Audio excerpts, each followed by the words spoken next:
Bismillahirrahmanirrahim. Assalamualaikum warahmatullahi wabarakatuh. Alhamdulillah, wassalatu wassalamu ala rasulillah, wa ba'd. Kembali berjumpa untuk kita berdiskusi seputar pertanyaan-pertanyaan Ramadan. Dan telah sampai kepada kami pertanyaan dari saudara kita Imran.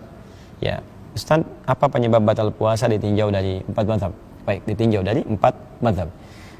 Pertama, 4 mazhab yang dimaksudkan adalah mazhab Hanafi atau Imam Abu Hanifah yang wafat tahun 150 Hijrah. Kemudian Imam Malik bin Anas, Imam Asy-Syafi'i lahir tahun 150 Hijrah, dan Imam Ahmad bin Hanbal yang juga menjadi murid Imam Asy-Syafi'i. Keempatnya ini, pertama yang disepakati adalah hal-hal yang tertuang dalam Al-Quran dan hadis Nabi SAW.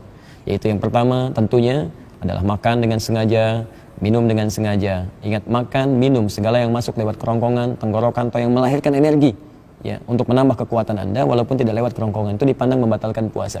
Dengan sengaja. Jadi kalau sekiranya ada hal yang tidak sengaja di sini, misal Anda lupa makan, lupa minum, maka itu tidak dipandang membatalkan puasa dan Anda bisa teruskan puasanya. Hadisnya sahih, keterangannya juga benar dari Nabi SAW. Yang kedua adalah syahwat.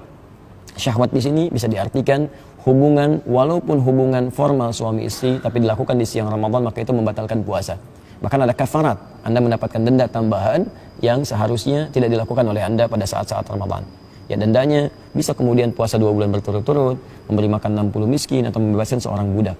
Ya, walaupun nanti ini tidak harus Anda pilih, tapi sesuai dengan apa yang bisa membuat Anda berhati-hati dalam menerapkan hukum. Ya, jadi Anda tidak bisa kemudian merencanakan, saya kaya, saya bisa memberi makan 60 orang miskin, lalu Anda berhubungan, tidak. Maka hukum ini diterapkan yang lebih berat bagi Anda, bisa 2 bulan berturut-turut. Ya, kemudian syahwat juga selanjutnya bisa diartikan dengan maksiat. Sengaja bermaksiat, melihat gambar yang tidak tepat, nonton tayangan yang buruk, ini pun bisa membatalkan puasa. Dan itu disepakati. Hadis riwayat Al-Bukhari di kitab As-Siyam, hadis yang pertama, yatruku ta'amahu dan wasyarabahu wasyahwatahu. Bahkan sebelumnya, as-siyamu junnatun fala yarfuth wala yajhal. Orang puasa itu mesti membentengi dirinya dari maksiat. Jangan berkata kotor, laknya nahi, jangan berbuat bodoh, bermaksiat dan sebagainya. Bahkan wa in imru'un qatalahu aw syatamahu, ada orang memprovokasi, mencela, maka jangan dibalas. Tahan, Anda sedang puasa. Inni shaimun. Ustaz, bagaimana hukum memakai siwak ketika berpuasa? Ini kaidah biasa, termasuk amalan mustahab dengan catatan, ya. Bahkan Nabi menyampaikan dalam hal ini, laula an asyqa ala ummati la amartuhum bisiwak, ya, inda kulli shalah. Dalam pembahasan ini Anda bisa lihat di halaman mustahab Kitabus Syiyam, ya, karangan At-Tarablusi, di halaman ke-28. Tentang bab ini di halaman ke-29 paling bawah, nomor 4. Ya. Kitabnya As-Syiyam. Warnanya putih. Taib, ya. Nah, kata Nabi, kalaulah tidak memberatkan kepada umatku, tentu aku akan perintahkan umatku untuk bersiwak setiap kali dia akan salat. Kata para ulama, di siang Ramadan justru dianjurkan amalan mustahab. Ya. Jadi amalan-amalan puasa itu, maaf kalau saya agak cepat, ada yang amalan mujawaz yang dibolehkan, jaizatus syiyam, ada yang makruhatus syiyam, makruh dilakukan. Ya. Kalau yang boleh itu artinya nggak ada pahala, nggak ada dosa, bisa dilakukan saja. Ya. Seperti misalnya kumur-kumur saat wudu, ya. Kemudian saat di luar wudu tapi situasi panas luar biasa, ingin kumur-kumur boleh. Ya. Tapi kalau menyengaja kumur-kumur nggak ada alasan, itu makruh hukumnya. Ya, khawatir nanti sebagian air bisa tertelan. Ya. Lak, tiba-tiba ada yang masuk, ya. Itu kan masalah. Ya. Time. Termasuk suntik ini, kalau suntik untuk obat itu jaiz, boleh. Ya.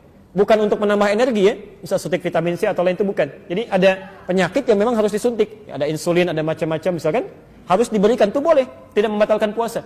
Ya. Nah, ada lagi amalan makruh, kalau dilakukan dosa sih tidak, cuman Allah nggak suka. Ya, Nabi tidak suka. Ya, semacam misalnya, maaf, yang masak-masak kebanyakan cium bau masakan, ya, atau banyak mencoba apakah asin atau manis, ya, atau melembutkan makanan untuk baik dengan cara dimasukkan ke mulut, itu makruh masuknya. Nah, ada amalan mustahab. Mustahab itu yang sangat dianjurkan, berpahala bila dikerjakan, tapi tidak mengandung dosa bila tertinggalkan. Di antaranya bersiwak. Ya. Siwak itu artinya sikat gigi, ya, bersikat gigi. Ya, jadi kayu itu bukan siwak namanya. Kalau kayunya disebut dengan udul arak, ya, kayunya. Kayu digunakan untuk bersiwak. Ya. Jadi Anda boleh menggunakan itu, boleh menggunakan sikat gigi, tapi yang dianjurkan jangan gunakan pasta-pasta yang sekiranya bisa mengumpulkan ludah. Ya. Jadi kalau misalnya Anda gunakan pasta gigi, ya ludahnya misalnya terlalu banyak terkumpul atau diduga sebagian tersisa akan tertelan, itu makruh hukumnya. Makruh. Ya. Baik.